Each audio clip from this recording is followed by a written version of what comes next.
কোচবিহার জেলার রাজনীতিতে নতুন করে উত্তেজনা। রাতে বিজেপি নেতা অজয় রায়ের বাড়িতে একদল দুষ্কৃতী হামলা চালায় বলে অভিযোগ। এই ঘটনায় সিসিটিভি ফুটেজ ইতিমধ্যে প্রকাশ্যে এসেছে, যা দেখে চোখ কপালে সাধারণ মানুষের। কারণ ফুটেজে স্পষ্ট দেখা যাচ্ছে পুলিশের উপস্থিতিতে হামলা চালায় দুষ্কৃতীরা। এই ঘটনায় প্রশ্ন উঠছে, পুলিশ কি করছিল সেই সময়?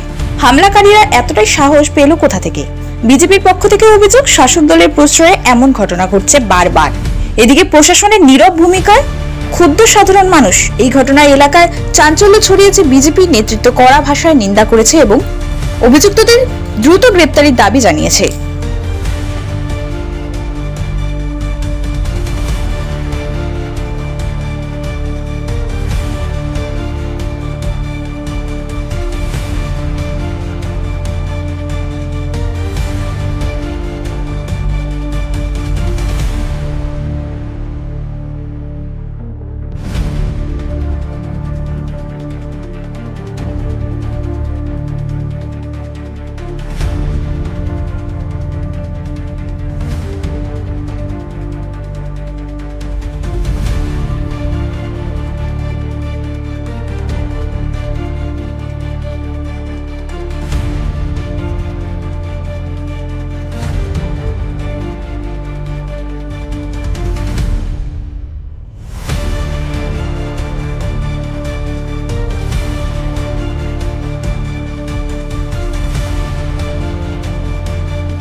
নতুন নতুন আপডেট পেতে সাবস্ক্রাইব করুন নিউজ আপ ডেইলি।